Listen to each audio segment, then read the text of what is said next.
ધોરણ 12 કોમર્સના દરેક વિદ્યાર્થી મિત્રોનું ઓનલાઈન વિડિયો લેક્ચરમાં સ્વાગત છે। આજે આપણે વાત કરી રહ્યા છીએ એસપીસીસી અને એમાં ભાગ 2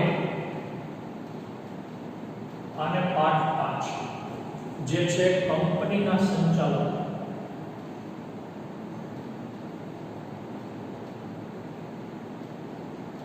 આ એમાં આપણો બીજો લેક્ચર છે।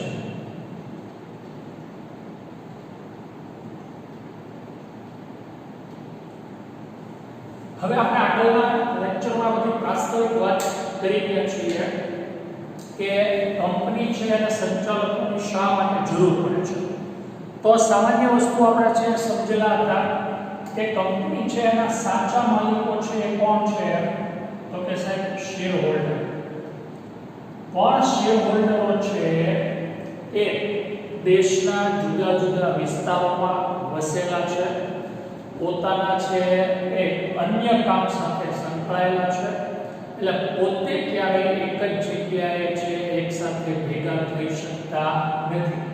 પરિણામે છે પોતાનું કામકાજ છે, કંપનીનું કામકાજ છે સારી રીતે થઈ શકે એના માટે છે કોની નિમણૂક કરે છે, તો કે સાહેબ સંચાલકોની નિમણૂક કરે છે। સંચાલકો કે અથવા બોર્ડ ઓફ ડિરેક્ટરના સભ્યો કે બંનેનો અર્થ કેવો છે, એક સરખો છે, એક સમાન છે। આ આપણે છે એની પ્રસ્તાવનામાં છે બાબત સમજી ગયા હતા। ત્યાર પછી છે એ સંચાલક અને સંચાલક મંડળ છે એની આપણે છે વ્યાખ્યા જોઈ હતી કે સંચાલક એટલે કંપનીના સંચાલકો કે જે સંચાલક મંડળ છે એ દ્વારા નિમાયેલા જોવા મળે છે। શેર હોલ્ડરો છે એ આ સંચાલક મંડળ અથવા તો સંચાલકોની નિમણૂક કરે છે જે કંપનીનો છે રોજબરોજનો વહીવટ છે એ સંભાળે છે। રોજબરોજનો વહીવટ સંભાળવા માટે સંચાલકો વતી છે પછી કોની નિમણૂક કરે છે, તો કે સાહેબ મેનેજિંગ ડિરેક્ટર।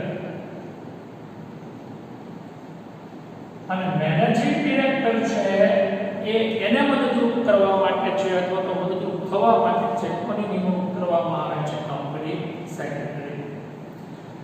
ત્યાર પછી છે સંચાલકો છે એના કાનૂની દરજ્જાની વાત કરેલી હતી, તો એ પ્રતિનિધિ તરીકે કાર્ય કરે છે। પ્રતિનિધિ છે નહીં પણ શેર હોલ્ડરોના પ્રતિનિધિ તરીકે એને કાર્ય કરવાનું હોય છે। ભાગીદાર તરીકે કાર્ય કરવાનું છે। બોર્ડ ઓફ ડિરેક્ટરના જેટલા સભ્યો છે એ બધા અથવા તો બધા વતી કોઈ એક નિર્ણય લે છે અને બાકીના લોકો એ માન્ય રાખે છે। ત્યાર પછી છે એ ટ્રસ્ટી તરીકે મેં તમને સમજાવેલું હતું કે ટ્રસ્ટ એટલે વિશ્વાસ। તો આ રીતે જોવા જઈએ તો ટ્રસ્ટીનો અર્થ થાય છે વિશ્વાસુ।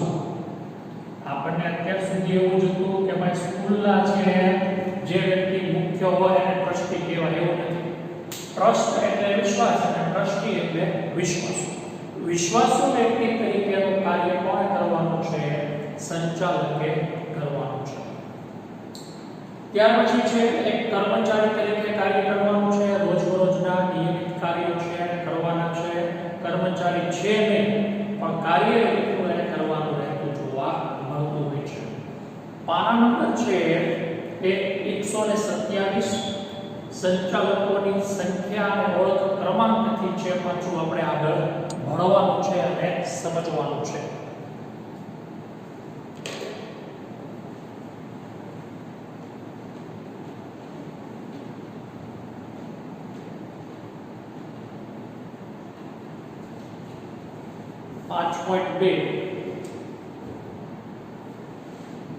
સંચાલકોની સંખ્યા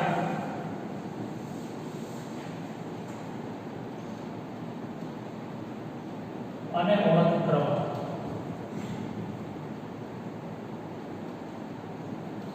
પહેલાના સમયમાં બધી જ વસ્તુઓ છે ચાલતી હતી કે કોઈ પણ વ્યક્તિ છે અને સંચાલક નિમી શકાતો, પણ વર્તમાન સમયમાં એવું નથી। કેન્દ્ર સરકાર અને જે સેબી છે એ બંનેની ગાઈડલાઈન મુજબ એણે જે ડિગ્રી છે અથવા તો અનુભવ છે પ્રાપ્ત કર્યો છે, એને ચોક્કસ ઓળખ ક્રમાંક આપ્યો છે અને એવા વ્યક્તિની જ આપણે સંચાલક તરીકે નિમણૂક કરી શકીએ છીએ. હવે આપણે પહેલી વસ્તુ જોવાની છે કે જાહેર કંપની માટે છે સંચાલકોની સંખ્યા કેટલી હોય. જાહેર કંપની તો કે ભાઈ જેના છે એ 51% કે તેનાથી વધારે શેર છે જાહેર જનતા પાસે હોય તો એવી કંપનીને કેવી કહેવાશે? જાહેર કંપની. ફરીવાર એકવાર, જે કંપનીના શેર 51% કે તેનાથી વધારે છે જાહેર જનતા પાસે હોય, પબ્લિક પાસે હોય તો એને જાહેર કંપની કહેવાશે.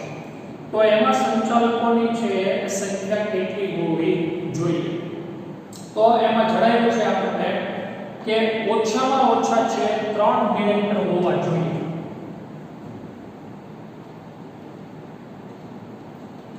વધુમાં વધુની આપણે આગળ ચર્ચા કરીશું, પણ મિનિમમ છે ઓછામાં ઓછા છે જો જાહેર કંપની હોય તો આપણે કેટલા ડિરેક્ટરો રાખવાના છે? બોર્ડ ઓફ ડિરેક્ટરના સભ્યો 3 રાખવાના છે.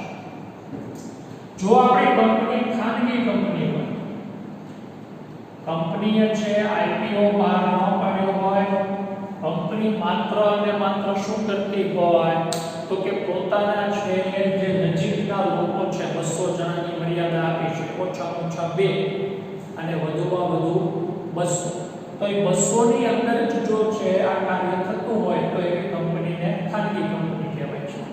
તો એમાં ઓછામાં ઓછા છે એ બોર્ડ ઓફ ડિરેક્ટરના સભ્યોની સંખ્યા છે એ દર્શાવેલી છે 2. આમાં તમારે છે ઓછામાં ઓછા 2 સભ્યો બોર્ડ ઓફ ડિરેક્ટરના હોવા જોઈએ તો જ તમે છે કંપની ધારાના નિયમોનું પાલન કર્યું કહેવાશે. જો એકલ વ્યક્તિની કંપની હોય,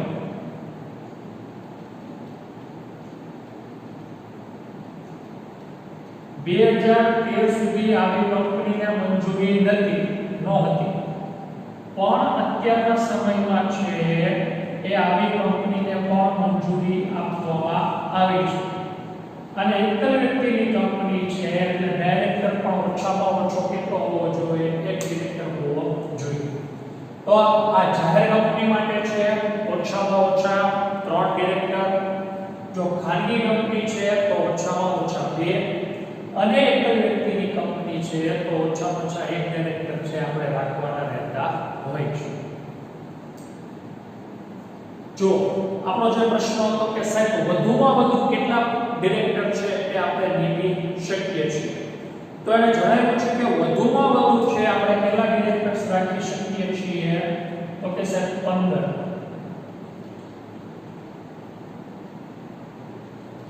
જો જાહેર કંપની હોય તો ઓછામાં ઓછા 3, વધુમાં વધુ 15.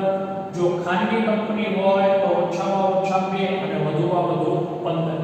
એકલ વ્યક્તિમાં આવો કોઈ ફેરફાર આપણને જણાવ્યો નથી.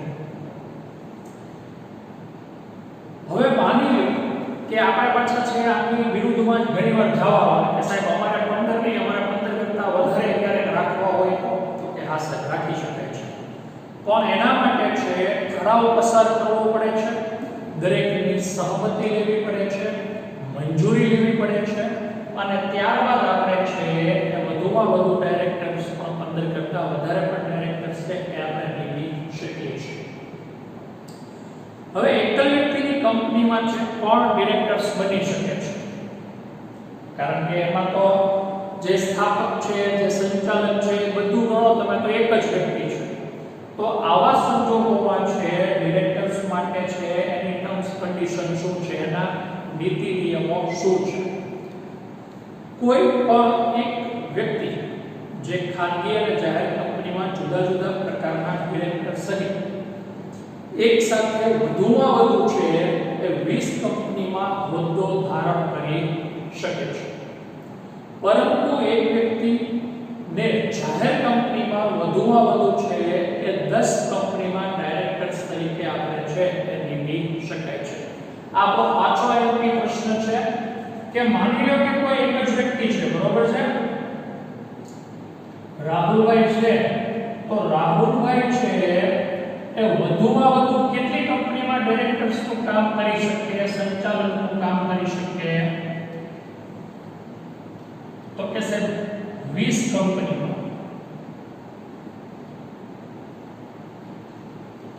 સંચાલક તરીકે રાહુલભાઈ છે, આ એક નામ છે કાલ્પનિક, તો એ કેટલી કંપનીમાં ડિરેક્ટર્સ તરીકેની સેવા આપી શકે? આપણને ખબર જ છે કે અનિલ અંબાણી કે મુકેશ અંબાણી એની પેટા કંપની હોય છે, બરોબર, રિલાયન્સ ઇન્ડસ્ટ્રીઝની સાથે રિલાયન્સ પેટ્રોલિયમ, રિલાયન્સ જીઓ, તો એ બધામાં ડાયરેક્ટર છે. તો એને કીધું કે ભાઈ હા, એ કેટલામાં વધુમાં વધુ ડાયરેક્ટર્સ બની શકે છે? તો કે સાહેબ 20 કંપનીમાં બની શકે છે.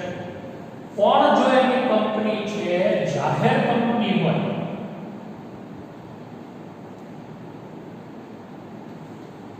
તો વધુમાં વધુ કેટલામાં? તો કે સાહેબ 10 કંપનીમાં. કારણ કે પ્રજા પ્રત્યે છે એની જવાબદારી કેવી છે?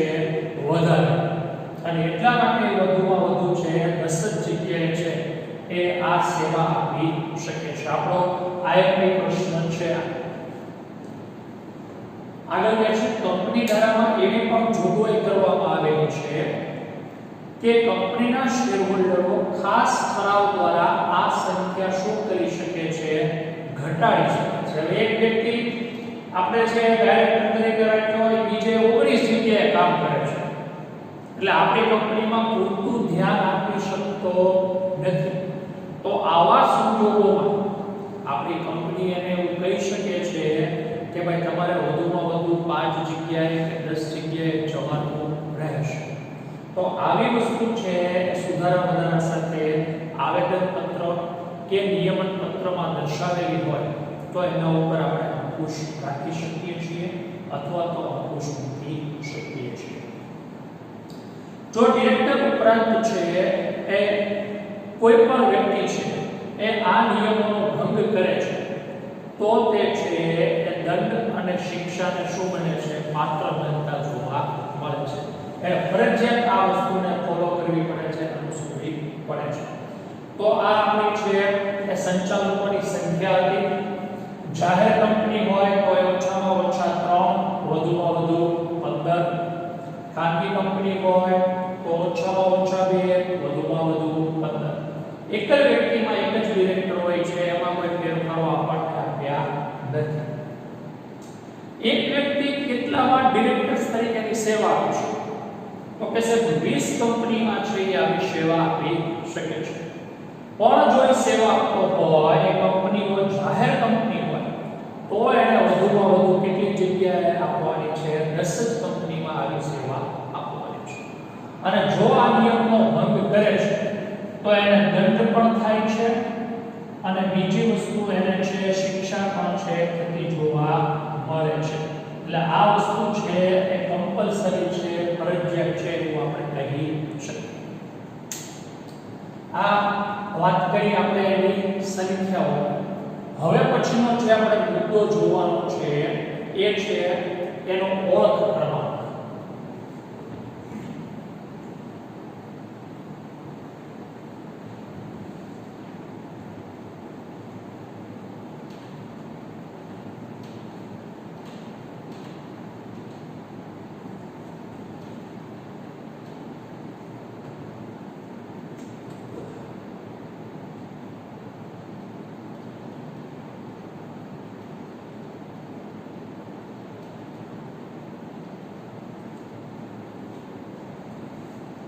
જોઈએ શું કે છે ઓળખ ક્રમાંક.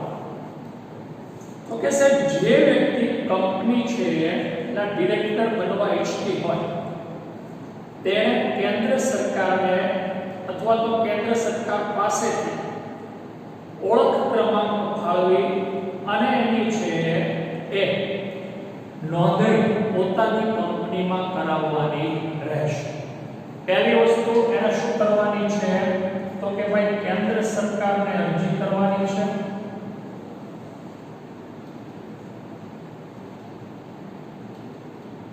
શેની અરજી કરવાની છે? કે સાહેબ ઓળખ ક્રમાંક ફાળવવા.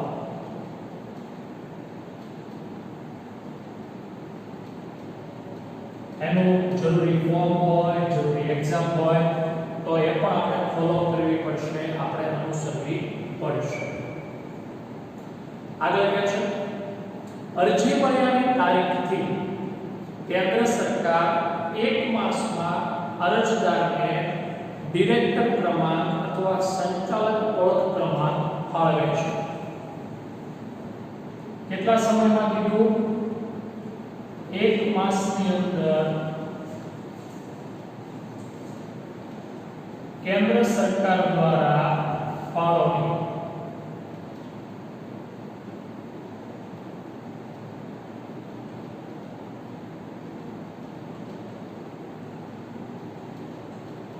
આ બધા આપણા પ્રશ્નો છે ટૂંકા કે કોને અરજી કરવાની છે, તો કે કેન્દ્ર સરકારને અરજી કરવાની છે. કેન્દ્ર સરકારનો સમય છે કેટલા સમયમાં જવાબ આપે છે? 1 માસની અંદર છે તમારા જે સંચાલક બનવાની અરજી છે એનો જવાબ આપે છે અને તમારો ઓળખ ક્રમાંક તમને ફાળવી આપે છે. આગળ કહે છે કોઈ પણ વ્યક્તિ છે એ જો બીજો ઓળખ ક્રમાંક છે મેળવવા માટે અરજી કરે તો એ મેળવી શકતો નથી અને કેન્દ્ર સરકાર એને છે આવી ફાળવણી કરતા નથી. અત્યારના આપણે એક શબ્દ સાંભળેલો છે પેન નંબર કે પાન નંબર, એને કહેવાય પરમેનન્ટ એકાઉન્ટ નંબર. આ નંબર છે એકવાર તમને ફાળવવામાં આવ્યો પછી એમાં ક્યારેય ફેરફાર થતો નથી. ભૂતકાળમાં છે વ્યક્તિને છે એ શોધવો, નક્કી કરવો મુશ્કેલ હતો. મેં તમને એક સાદું ઉદાહરણ આપેલું કે ભાઈ મારે આઈપીઓ માટે અરજી કરવી હોય તો હું ઘણા બધા નામે મારા એકના નામે જ કરી શકું. એકમાં લખું કે ભાઈ પાર્થિવ ત્રિવેદી, એકમાં પાર્થિવ ભાઈ ત્રિવેદી, એકમાં ત્રિવેદી પાર્થિવ. પણ આ પાન નંબર આવતા હવે આ વસ્તુ કેવી થઈ ગઈ છે? બંધ થઈ ગઈ છે. એમ જે વ્યક્તિને ઓળખ ક્રમાંક ફાળવેલો છે એ જ ઓળખ ક્રમાંકથી છે એને શું કરવાનું રહેશે? તો કે સંચાલક તરીકે કાર્ય કરવાનું રહેશે. કંપની પોતાના તમામ ડિરેક્ટરો પાસેથી આવો ઓળખ ક્રમાંક નિયત ફી સાથે છે કંપની રજિસ્ટરને જણાવે છે અને એ ચૂકવે છે.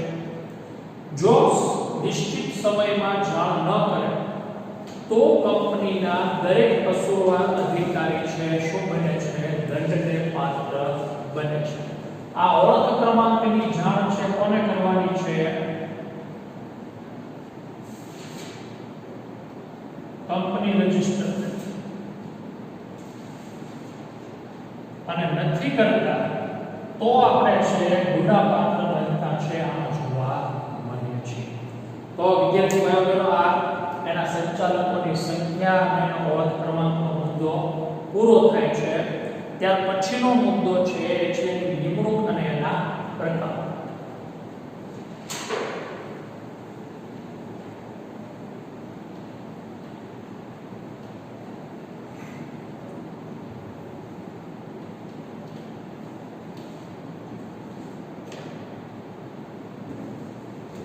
સંચાલકોની નિમણૂક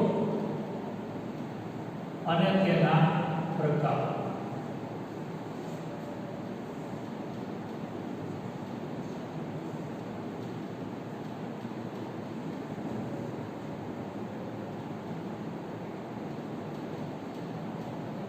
કોણ નિમણૂક આપી શકે છે?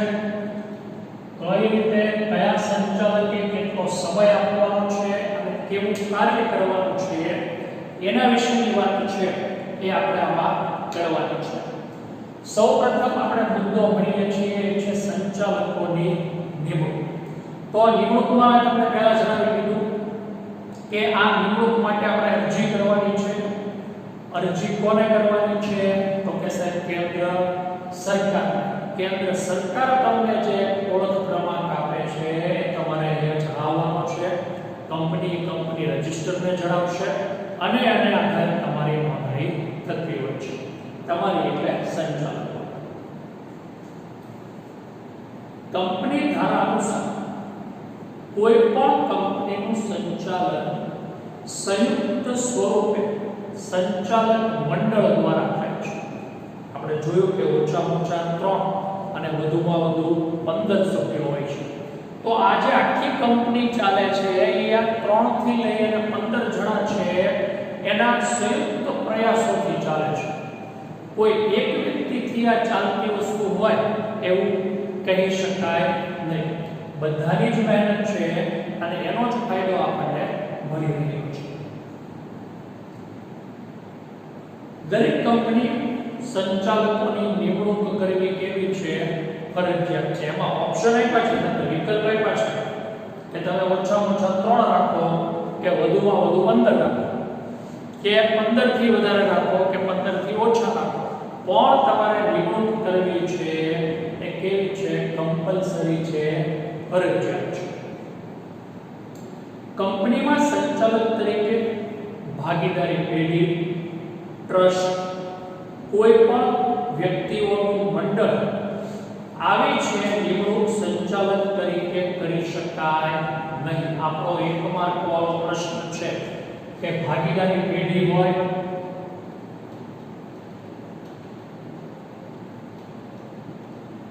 અથવા તો આપણને કીધું છે કે કોઈ પણ પ્રકારનું છે એ ટ્રસ્ટ હોય અથવા કોઈ મંડળ હોય, એની નિમણૂક છે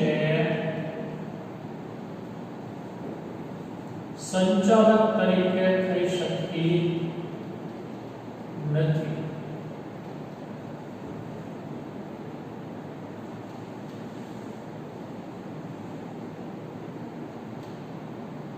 થઈ શકે આ 1 માર્ક આવી જાય છે. આ પ્રશ્ન પેઢી હોય, ટ્રસ્ટ હોય કે મંડળ હોય, કારણ કે એ પહેલેથી જ એ સમૂહ છે. ભાગીદારી પેઢી છે તો ભાગીદારી પેઢીમાં ઓછામાં ઓછા 2 અને વધુમાં વધુ 20. તો આવા સંજોગોમાં નવામાં 50 અને 100 છે. તો આવા સંજોગોમાં પેઢી જે એમના બધા વ્યક્તિઓ છે તો એ અહીંયા ધ્યાન આપવાની નથી. એટલે પર્ટિક્યુલર વ્યક્તિ જ છે એની નિમણૂક થાય છે. આ લોકોની નિમણૂક થતી નથી. તો સાહેબ આ લોકોની નિમણૂક નથી થતી તો નિમણૂક થાય છે કોની? તો મારી અને તમારી જેવા જીવંત વ્યક્તિઓની નિમણૂક થાય છે.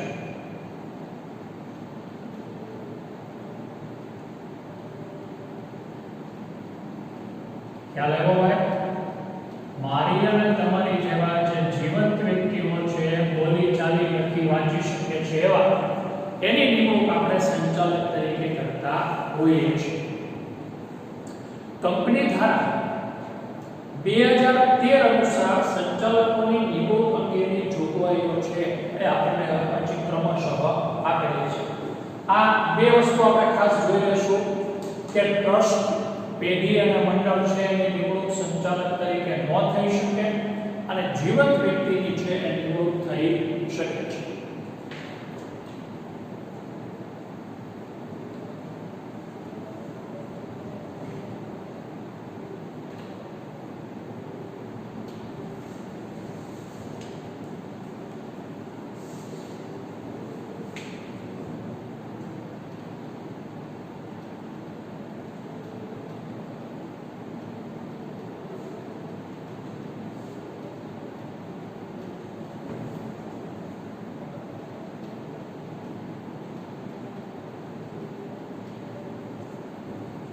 પ્રથમ સંચાલક કોણ બની શકે છે, કેવી રીતે બની શકે છે અને એનું કાર્ય છે એ શું રહેશે, એની વાત આપણે છે એ પ્રથમ સંચાલકમાં છે કરવાની રહે છે.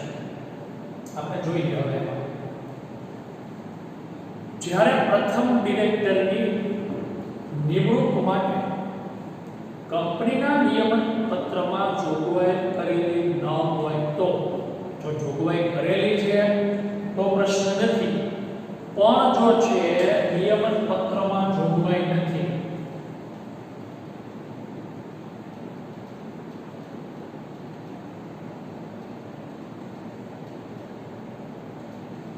તો આવા સંજોગોમાં કંપનીના આવેદન પત્રમાં સહી કરનાર વ્યક્તિ જ છે એનો શું થઈ જાય છે તો કે નિમેલો સંચાલક અથવા નિમેલો ડિરેક્ટર થઈ જાય છે.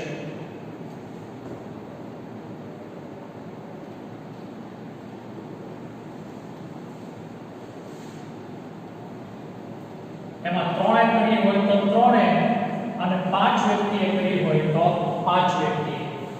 તમારા નિયમન પત્રમાં જોગવાઈ હોવી જોઈએ કે કોણ પ્રથમ સંચાલક બનશે. હવે જો જોગવાઈ નથી તો જે વ્યક્તિ આવેદન પત્ર છે એમાં સહી કરે છે એ શું બની જાય છે?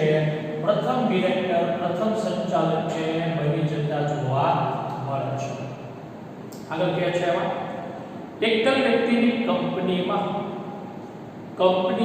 કંપની ધારાની જોગવાઈઓ અનુસાર સભ્ય દ્વારા ડિરેક્ટર્સ અથવા ડિરેક્ટર્સની એટલે એક ડિરેક્ટર અથવા એક કરતા વધારે ડિરેક્ટરની નિમણૂક કરવામાં ન આવે ત્યાં સુધી એક માસની કંપનીમાં જે વ્યક્તિ સભ્ય છે એ જ વ્યક્તિ એનો પ્રથમ શું છે? સંચાલક છે. શેમાં કીધું? તો કે સાહેબ છે એકલ વ્યક્તિની કંપની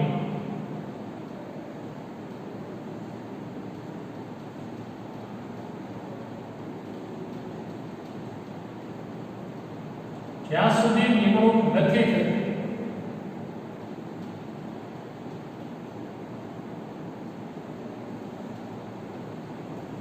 જે સ્થાપક છે એ જ એનો શું બને છે? સંચાલક બની જતો જોવા મળે છે. જ્યારે અન્ય કંપનીમાં સંચાલકોની નિમણૂક યોગ્ય રીતે થાય ત્યારે તેઓ છે એ પહેલા સંચાલકો મટી જાય છે અને જેમની સંચાલક તરીકે નિમણૂક થઈ છે એમણે કાર્યભાર સંભાળી લેવાનો રહેશે. તો આપણે પહેલો મુદ્દો હતો પ્રથમ સંચાલકની નિમણૂક. નિયમન પત્રમાં જોગવાઈ હોવી જોઈએ. જો જોગવાઈ નથી તો જે વ્યક્તિ આવેદન પત્રમાં સહી કરી છે એ જ આપણો સંચાલક અથવા તો બોર્ડ ઓફ ડિરેક્ટરનો સભ્ય. ત્યાર પછી છે એકલ વ્યક્તિમાં છે એ જો નિમણૂક ન થઈ તો જે એના સ્થાપક છે એ જ એના સંચાલક બની જાય છે. જેવી આની નિમણૂક થશે એવો એ સંચાલક છે મટી જશે અને નવો વ્યક્તિ છે એ સંચાલક બની જતો જોવા મળે છે. પછીનો મુદ્દો કે છે પ્રથમ સંચાલકો બાદના સંચાલકોની નિમણૂક.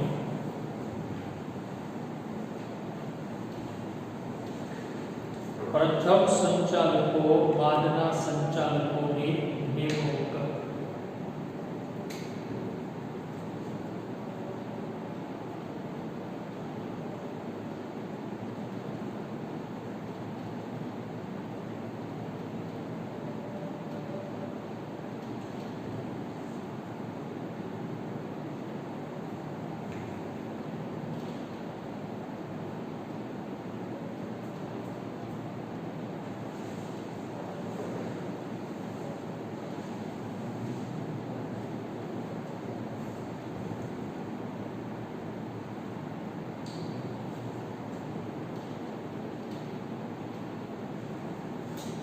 તો હવે પ્રથમ સંચાલકો છે એનું કાર્ય પૂરું થાય છે અને બીજા એની પછીના જે વ્યક્તિઓ નિમણૂક પામે છે એના વિશેની આપણે વાત કરવાની છે. તો કંપનીના પ્રથમ સંચાલકોની મુદ્દત કંપનીની પ્રથમ સામાન્ય સભાના દિવસે પૂરી થાય છે. આપણો 1 માર્ક વાળો પ્રશ્ન છે કે જે પ્રથમ સંચાલકો છે એની જે મુદ્દત છે એનો ચોક્કસ સમય નથી પણ શું કીધું કે જે દિવસે આપણી પહેલી છે પ્રાથમિક સામાન્ય સભા મળે છે એ દિવસે છે આ સંચાલકોનું કામ પૂરું થઈ જાય છે. અને આજ સુધી છે આપણી કંપનીને લાવી લીધી બદલ આપણે આભાર માનવાનો છે અને હવે આગળની કાર્યવાહી આપણે કરવાની છે. કંપની તરફથી દરેક સંચાલકની નિમણૂક સામાન્ય સભામાં કરવામાં આવે છે. તો આ પાછો પ્રશ્ન સંચાલકોની નિમણૂક છે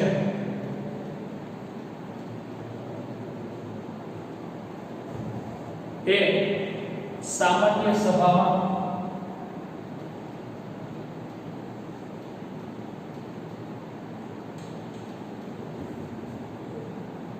સર્વાનુમતે અથવા બહુમતીથી નિર્ણય લેવાય એટલા માટે જે દર વર્ષે આ પ્રમાણે કરવામાં આવે છે. આમાંથી ઘણા બધા આપણા એક બે માર્ક વાળા પ્રશ્નો વિદ્યાર્થી ભાઈઓ બહેનો આવશે, એટલે ખાસ આપણે જે વસ્તુ જોતા રહેશું અને સાથે સમજતા રહેશું. જે વાર્ષિક સામાન્ય સભામાં છે સંચાલક નિવૃત્ત થાય છે તેની ખાલી જગ્યા ઉપર કંપની નિવૃત્ત સંચાલક જે થયો છે એની જગ્યાએ નવા સંચાલકની નિમણૂક કરી શકે છે. અને દર વર્ષે જે ચોક્કસ નિશ્ચિત છે સંખ્યા છે એ પ્રમાણે છે સંચાલકો છે શું થતા હોય છે તો કે સાહેબ નિવૃત્ત થતા છે એ જોવા મળે છે. એટલે દરેક નવા સંચાલકનો લાભ મળે અને જૂના સંચાલકનો પણ આપણને અનુભવ મળે.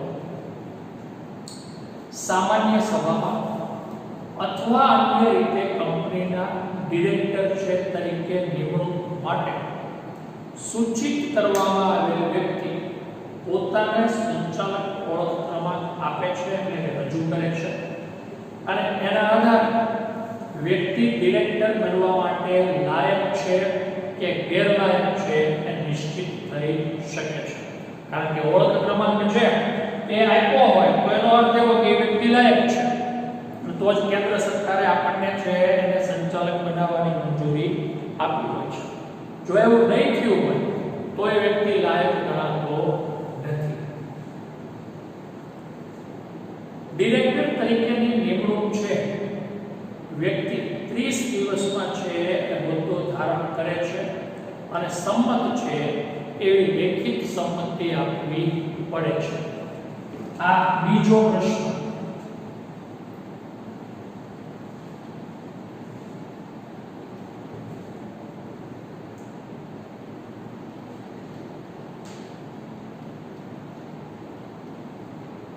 અને સંમતિ પણ આપવાની રહેશે.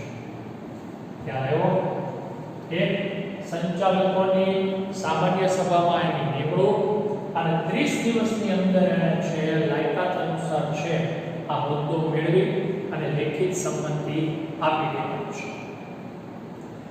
જે કંપનીના નિયમન પત્રમાં દર્શાવેલું હોય છે, જો કંપનીના નિયમન પત્રમાં દરેક સામાન્ય સભા વખતે છે એ તમામ ડિરેક્ટર્સની નિમણૂકની છે અથવા નિવૃત્તિની છે એ જોગવાઈ કરવામાં આવેલી તો બધા જ ડિરેક્ટરોની નિમણૂક થાય છે અને બધા જ ડિરેક્ટરો નિવૃત્ત પણ થતા જોવા મળે છે. સામાન્ય રીતે આપણે એવું માન્યું કે ભાઈ એક સાથે બધા ડિરેક્ટરની નિમણૂક કરવાની અને એક સાથે બધા ડિરેક્ટરને બધા નિવૃત્ત કરવાના, તો કામ કેવું થાય છે, મુશ્કેલ થાય છે. કારણ કે નવા વ્યક્તિ આવ્યા એને ખ્યાલ જ નથી હોતો કંપની વિશે, તો આવા સંજોગોમાં 1/3 ત્રીજા ભાગના વ્યક્તિઓને નિવૃત્ત કરવાના. દાખલા તરીકે 100 ની સંખ્યા છે તો એવરેજ છે દર વર્ષે 33 છે એ નિવૃત્ત થાય તો 67 તો જૂના રહેશે. તો એની પાસે 1 વર્ષનો 2 વર્ષનો અનુભવ હશે તો કંપની ચલાવવામાં છે મુશ્કેલી નડતી નથી. એટલે આ પદ્ધતિ મુજબ છે ચાલુ વધારે હિતાવહ રહેશે. આગળ કે છે જાહેર કંપનીમાં કુલ સંખ્યાના ઓછામાં ઓછા 2/3 ડિરેક્ટર ક્રમ પ્રમાણે નિવૃત્ત થાય છે. જો જાહેર કંપની હોય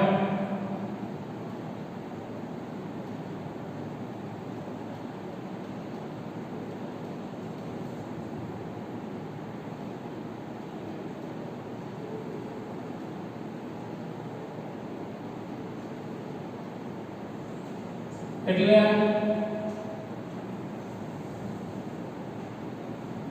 જે વ્યક્તિ છે પહેલા આવ્યો છે બરોબર એ કેવો થશે, પહેલા નિવૃત્ત થશે, અને જે વ્યક્તિ છેલ્લે આવ્યો છે એવો નિવૃત્ત થશે છેલ્લે. પણ આપણે જાહેર કંપનીમાં 2/3 સંચાલકો ક્રમ પ્રમાણે છે નિવૃત્ત દર વર્ષે થાય છે. આગળ કે છે સૌથી સિનિયર હોય એવા 1/3 સંચાલકો નિવૃત્ત થશે. સિનિયર એટલે અનુભવી.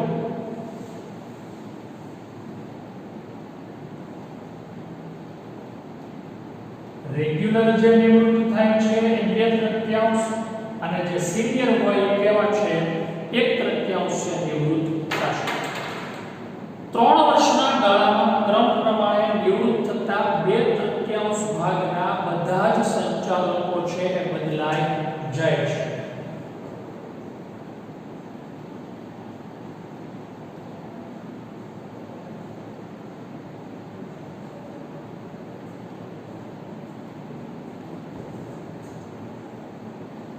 શું કીધું? 3 વર્ષની અંદર બધા જ જે સંચાલકો છે કેવા થઈ ગયા હોય છે, બદલાઈ ગયા હોય છે, નવા આવી ગયેલા છે જોવા મળતા હોય છે.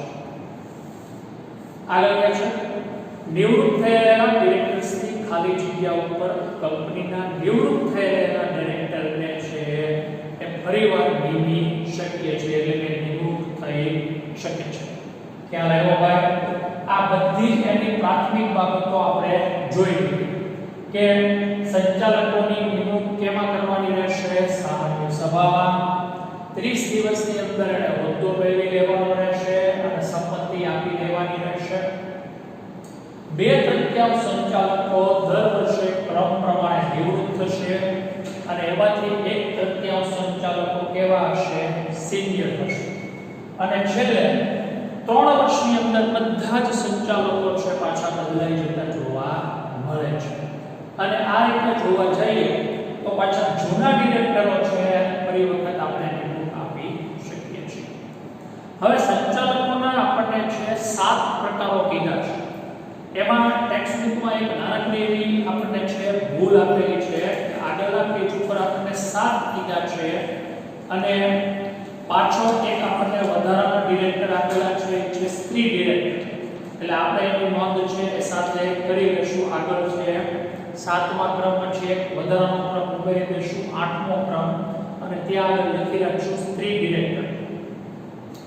8 જે આપણને ડિરેક્ટરોના નામ કે પ્રકારો કીધા છે એ સ્વતંત્ર director, managing director MD, nominee director, વધારાના ડિરેક્ટર એક્સ્ટ્રા, વૈકલ્પિક ઉપયોગમાં લઈ શકાય આવી શકાય એવા ડિરેક્ટર, ડિરેક્ટરનો સમય હોય ચોક્કસ નિશ્ચિત એ પૂરો થતા અગાઉના ડિરેક્ટર છે એની નિમણૂક થઈ હોય તો એવા પ્રકારના ડિરેક્ટર, નાના શેર હોલ્ડરો જે 1000 કે 2000 ની સંખ્યા હોય છે એના, અને છેલ્લો 8મો ક્રમ છે સ્ત્રી ડિરેક્ટર. તો આજના છે આપણા સંચાલકોનો છે આ મુદ્દો અહીંયા આપણે પૂરો કરીએ છીએ. એના પ્રકારોથી પાછો આપણે આગળ છે ભણવાનું રાખશું. જે મુદ્દાઓ છે એના નામ છે એ 5 વાર છે અને જે અંડરલાઇન આપણે કરાવડાવેલી છે બોર્ડ પર મુદ્દાઓ નોટ ડાઉન કરાવડાવેલા છે તે આપણે ઘરકામમાં 3 વાર મૂકવાના રહેશે. Thank you very much.